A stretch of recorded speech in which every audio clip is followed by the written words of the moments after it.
What's up? This is Precious Chef Pretty P Jackson. Y'all know who I am in the city. 330 Youngstown, Ohio. We are in the doll room. 330. You know what it is. Hey, what's up? It's your girl China Harvey, aka the doll. We in the doll room 330. Today I got a special guest with me here on Open Door. Today we sitting down with a woman many people know as a business owner, chef, but behind the success is a story of survival, sacrifice, motherhood, and overcoming some of life's toughest battles. Welcome to the doll room 330, Precious. Hi. How are you? Good. How are you? I'm good, thank you. Thank you for coming to the doll room. Appreciate you coming. Thank you for having me. Yes. You ready to jump right into it? Yes. Okay, so we're gonna get to know you a little bit. Tell us who you are beyond the business. I'm literally just a hardworking woman. I'm a parent, a daughter, a sister, a friend. Okay. I'm a people person, so I'm very into like socializing, a little bit of the entertainment world. I do like community events and things like that. It's not technically business because I don't get paid for it, but I kind of like to just engage with people in the community. So, Okay. Student, I don't know, I'm just an all-around versatile person. Okay. So, All right. Well, tell us a little bit about Precious Soulfood Soulrolls. What's that about? that is my multi-million-dollar baby. Okay. In the making. I started doing that when I was that was probably like 4 years ago. If you would have asked me 6 years ago, 7 years ago, cooking or doing anything with Soulrolls or any type of egg rolls wouldn't have been something that was on my to-do list at all. But once I started to see how it left like a good impression on people, and I realized I was good at it, I was like, it became a passion. Okay. What inspired you to start your business? I got tired of working for other people and making other people rich. Okay. So I felt like my time was something that I needed to I needed something that I could rely on without other people. So that's kind of what made me go into business. I kind of just took a leap of faith. Was there a moment when you knew cooking was your purpose? Yes and no, but more yes, because I felt like if it wasn't for the people, truly, if it wasn't for the people, then I wouldn't have invested so much time and energy or focus into perfecting the craft. Okay. So once I realized that, which was like 2 years later after the 4 years, or all in all, like within 4 years, I wouldn't have pursued it if it wasn't for them. Okay. You were named Best Chef in Ohio for OEAS 2025. What did that award mean to you personally? That really meant everybody, I feel like everybody wants some type of recognition, even if you're not compensated financially. Your hard work, your dedication is something you put your all into. You just want people to recognize it, and I was headed in the right path. And like I was saying earlier, it's something about the recognition of it, just acknowledging that there's people out here that really care about their business, their talents.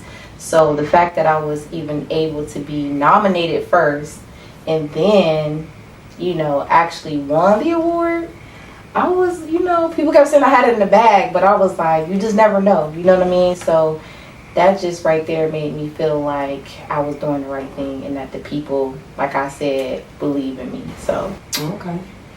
Did winning that award heal any wounds from feeling overlooked? yes. But to be honest, because I went for the award the year before. I didn't even make it on the ballot. You know what I mean? So, and I thought it was just so important. And I felt like because I was being overlooked or unseen, when I finally won the award, it kind of was I didn't celebrate as loud as I thought I would. Okay. because I still felt like it was still work to be done. I still felt like, what's next? So for me, it was just like, all right, that's one thing to accomplish. I look at that award every day. Okay. I look at that every day. I appreciate it. Okay. You said people see a successful businesswoman, but that's not the full story. Explain that. I'm human. People see what they want to see or what we allow them to see. But behind closed doors, it's just a different story. Being pretty is one thing. Having a certain amount of money is another. But internally, I honestly feel empty. What are some battles you fought privately that people don't know about? I can say that everybody didn't know or know, like still to this day, that, depression is something that I gotta wake up and deal with every day. Mental illness or having some type of, when you have prior suicide thoughts, I truly think and know from experience that they don't technically go away. Okay. You learn how to cope. You learn how to deal with the things that put you in that state of mind. But like I said, being a recovering addict, it's like being a recovering addict. You're constantly facing triggers, traumas, smells, tones in people's voices, and it puts you, or struggles, and it puts you right back in that state of mind where you start to forget your purpose, or you feel like death is a lot easier. Okay. I'm not saying like this is everybody's intake on mental health, but when you feel like you're backed in a corner and you feel like it's just you, because at the end of the day, the people around you can't really do anything about it. They just kind of have to, you kind of like suffer that battle alone. Okay. All right. You mentioned losing homes, cars, and jobs. How did those experiences shape you? They make you literally want to go harder, but it also make you feel like you are behind. Why are you still going through the same shit that you know what I'm saying, that you might have learned once or twice before? So you can't really blame nobody but yourself. And I'm still in that stage where I'm taking accountability for certain things. Me not having certain resources, or me just getting too comfortable or feeling too comfortable in something, and me not being able to focus, because once my depression kicks in, or once I feel like I'm not at a certain point in life, I become stagnant. Okay, have you ever wanted to quit? Yes. How do you deal with that? How do you tell yourself to keep going? What do you do?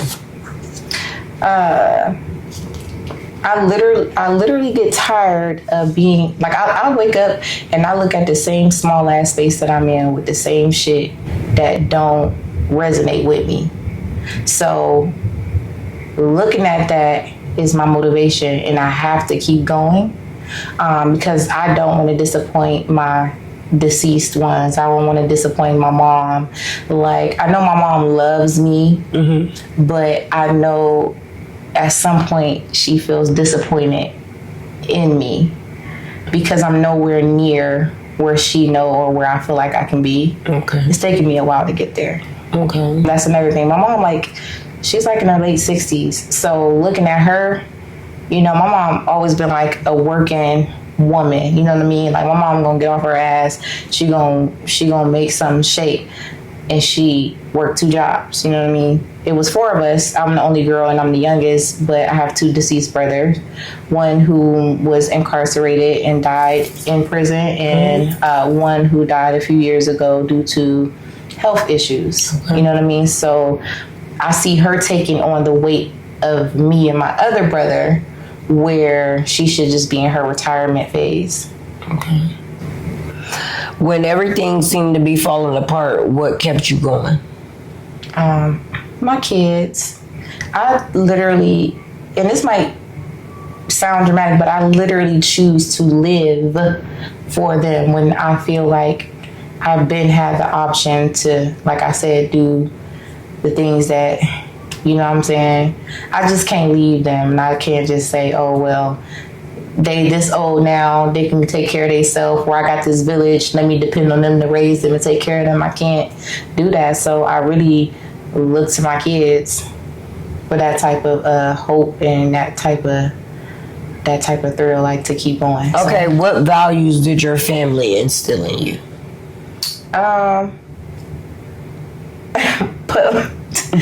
polite, so, you know, I'm a people person, so, you know what I mean? My mom, like I said, I'm going a little backwards. One of the things that she did instill into me is like, let's just go to school, get married, then have kids. I kind of did it backwards. I had kids. I did it out of order.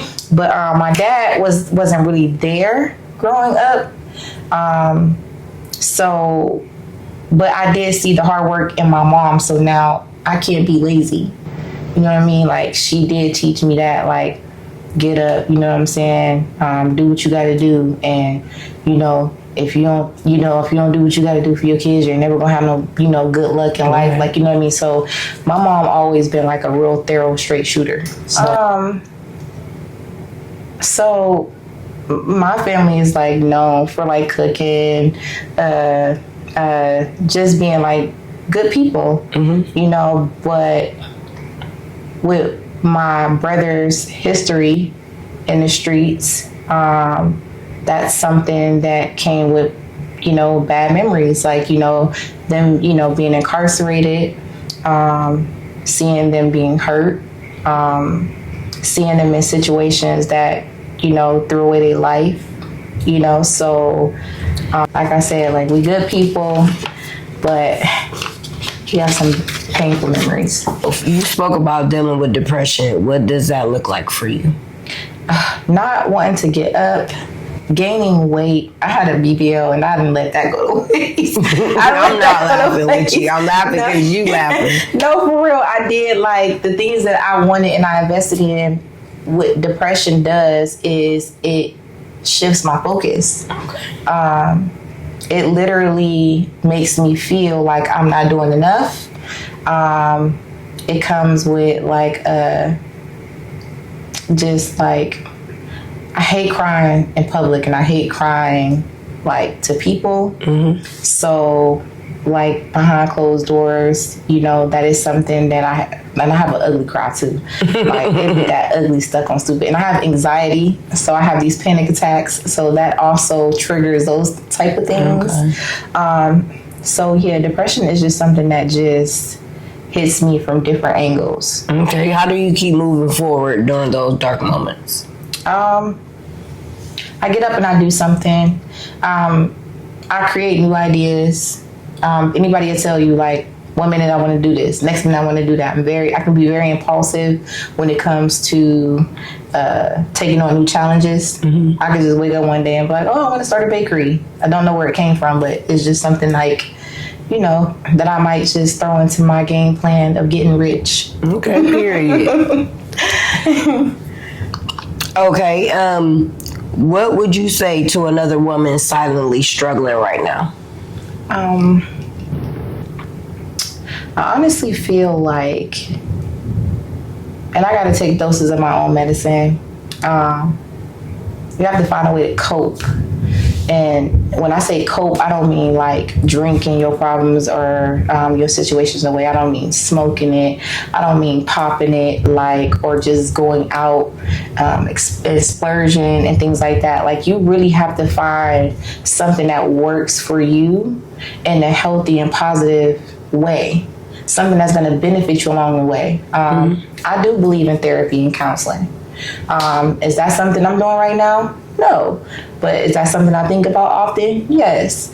And doing that, though, it's kind of like I got more stuff to add onto my plate when I already know my plate is full. So I don't want to start something like with school that I started in April and now I'm taking a leave on. And that's eating me alive because now I feel like I started something that I can't finish. Right. So I would just say, just figure out what you want to do, figure out what you're capable of doing, like realistically, because I just do whatever, and I literally sometimes put this type of pressure on myself. Okay. So if you need help, please ask for it. And it doesn't always got to come from a family member. It doesn't have to come from a friend. Stop exiting out professional help.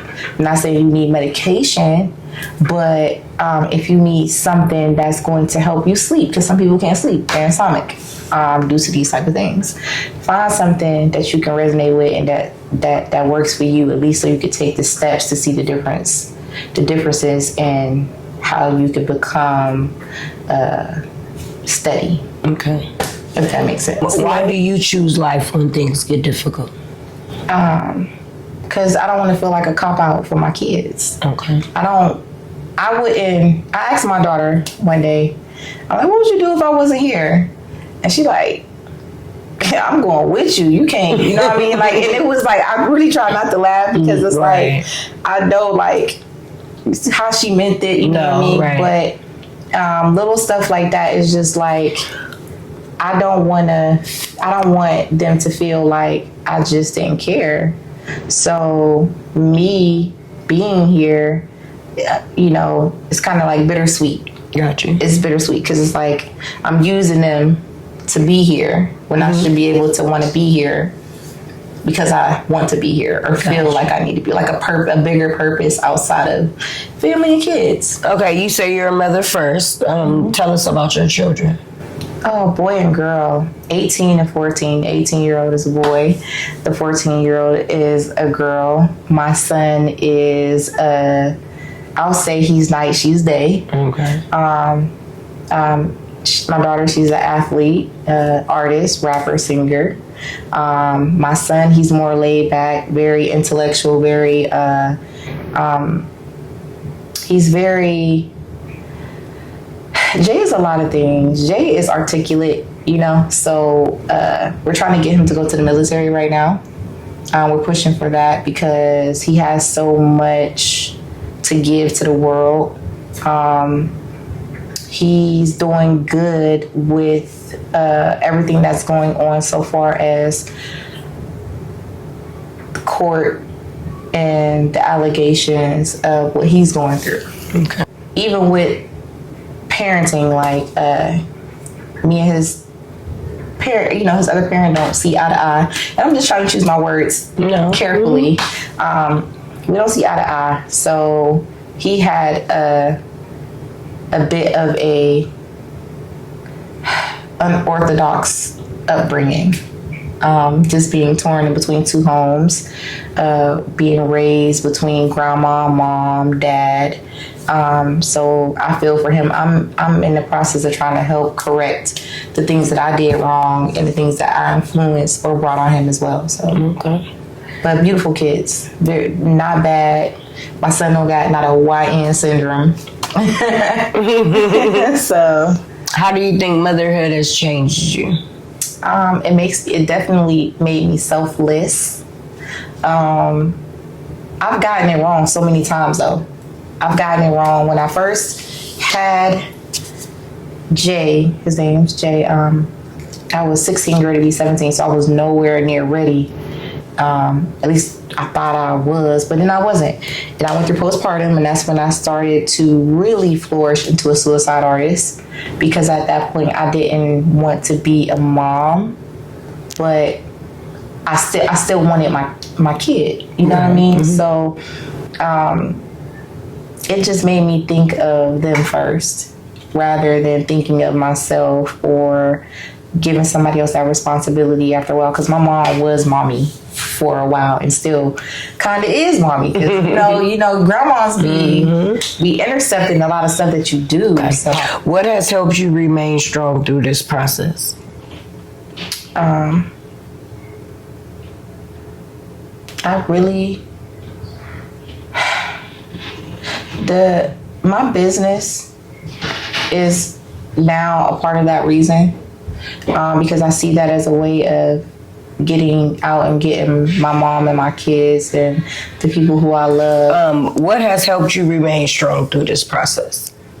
The process of dealing with your son, the things that he's going through, the case and everything. Seeing him still being him, like him still being a kid, you know what I mean? I know he deals with things here and there, like silently, but he literally takes life with a grain of salt, like, and a little bit of sunshine. So him being strong through all of this makes me strong, but I feel like I have to be the one to wear the armor. Okay, you mentioned, we're going to jump into relationships. You mentioned supporting a man who was incarcerated before you met him. Tell us about that journey. I said I wasn't doing that shit no more, and here I am doing this shit some more. I don't know. I met him last year. He's been a peace of mind and been able to help me navigate through my feelings and what I go through. But as we know, somebody who isn't physically here sometimes can only do but so much. So I feel guilty sometimes for putting him through some of the things that I put him through mentally, because I know sometimes that comes from a place where I'm still trying to heal. But he's definitely a handful. Okay. With him being locked up, what have you learned about loyalty? When you commit, it's only two things you can do. You can choose to stay or you can choose to leave. But if you're going to stay, you might as well commit to everything. That's loyalty, parent. I'm a big firm believer and advocate for being transparent, because I'd rather you come tell me something versus me asking you and just expecting, for you to be honest. I've always been a loyal person though. I have longtime friends, people, who I've known for over 10 years, 15 years, and it won't switch up. It's literally that. Give what you want to be given. Okay, what has the relationship taught you about yourself? That I'm desperate. No, I'm just no,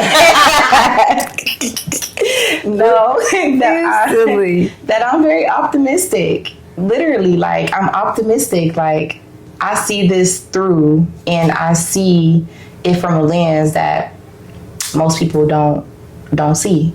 We get criticized, we get judged, we get those looks, those stares, those comments, those that shit ain't about to last. He gonna cheat on her as soon as she get home. That nigga ain't about to be around. Like, we literally knew this because we had started a thing where I interviewed him to get his perspective, because everybody always want to ask me, what do I think? Ask that nigga what he think. Right. And then he's coming from the horse's mouth himself. So I pray and I hope, and shit, if it work, it work. If it don't, it don't. But I have high hopes. What's the biggest misconception people have about you? I'd say that some people may think I come off as what's the word I want to use?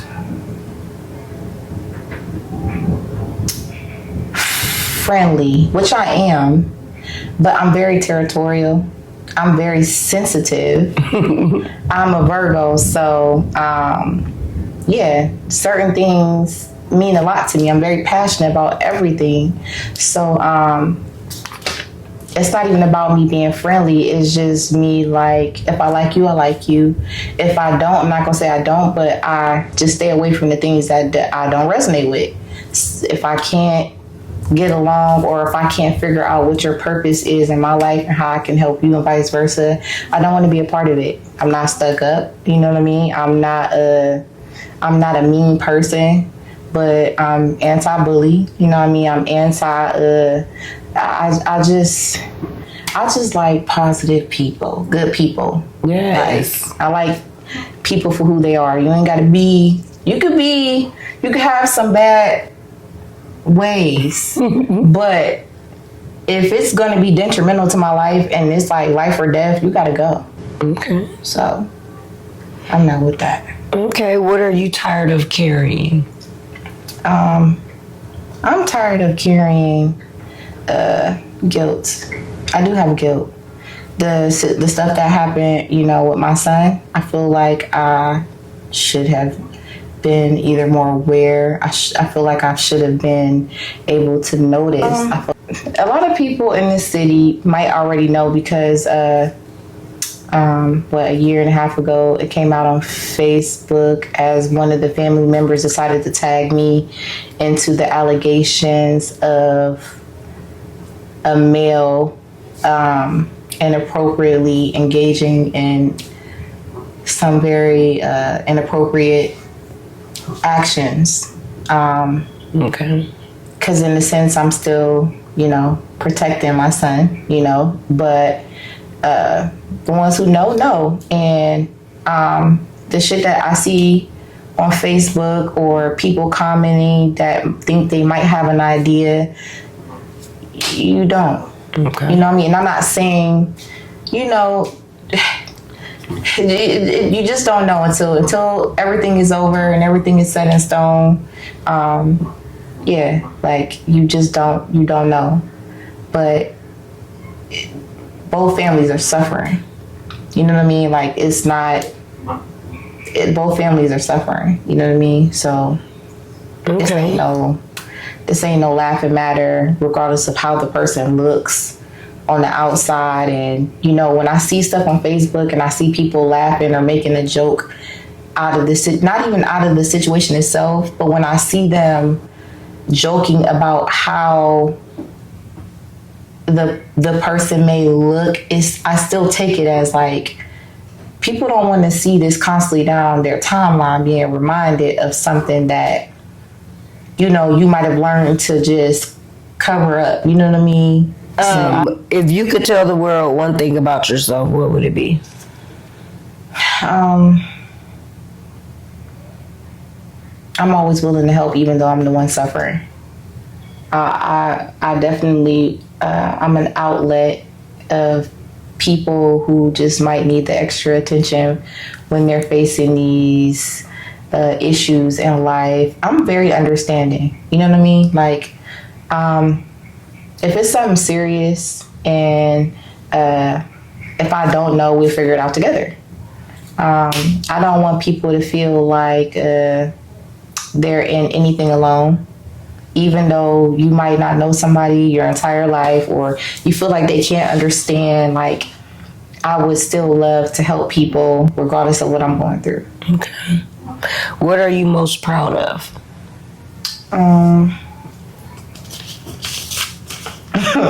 What am I most proud of? Yes. To be an esthetician. Okay. Just to add on to some skill and trade, make more money down the line. But I was proud that I was able to get up and go enroll in school and use my diploma that I got at at 34? I got it at 34 from Urban Scholars. Okay, period. Like a real diploma though. Because people, ain't nothing wrong with nothing. She said a real one. A real diploma. It was a real one. I had a cap and gown, That was definitely something I can take pride in as well. Getting my diploma, that meant a lot to me. Okay. 3 words that describe you. Emotional, ambitious, and funny. Okay. Biggest lesson life taught you. The biggest lesson that life taught me is honestly to keep going, because that's what I'm doing every day. Even though I don't want to, life is teaching me to keep going. Okay. All right. What does success mean to you now?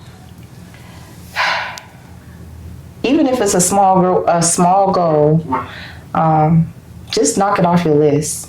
Like, success is success, but failure is something that I feel like your people that don't believe in you just they just want to see you fail. So if you're able to just get up and just say, hey, I'm gonna go enroll in school, or hey, I'm about to go learn how to build a fence. Hey, I'm about to learn how to repair my credit. That's success to me. Success is anything that you make it that's working towards you or your future. Okay. Okay, I call this the open door because we give people a chance to be seen and heard. If someone watching this interview feels defeated right now, what message would you leave them with? Get up. Just get up. Don't live in that moment. It's temporary, and even though that seems like forever, find you some strength. Don't rely on nobody else to give it to you. Even if no car, no house, no resources, just get up. Just do it. Just do it. Don't live in that hurt and that pain and that guilt that might all of a sudden just hit you one day, and now you don't want to go to work.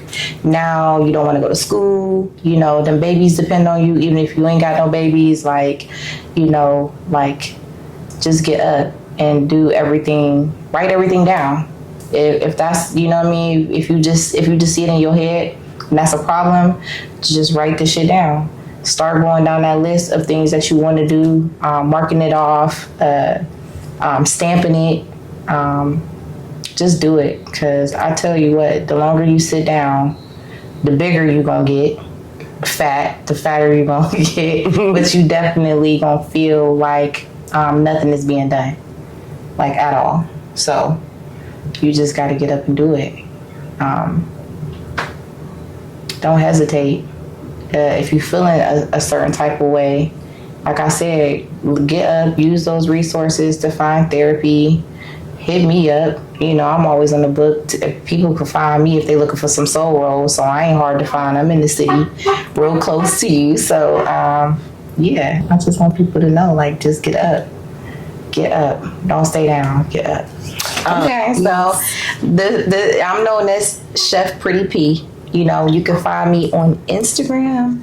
That's my personal Instagram, but you definitely find me on Instagram, chef_pretty P_. Facebook handle is Precious So Ambitious, which is Precious Soulfood Soulrolls. And I tell you, everybody can make an egg roll, but can't nobody make an egg roll like me. And where are you located at? What city and state? Youngstown, Ohio. Okay. All right, it's your girl China Harvey, aka the doll. This is Open Door Era. Your girl Precious, aka Chef P, right? And we out.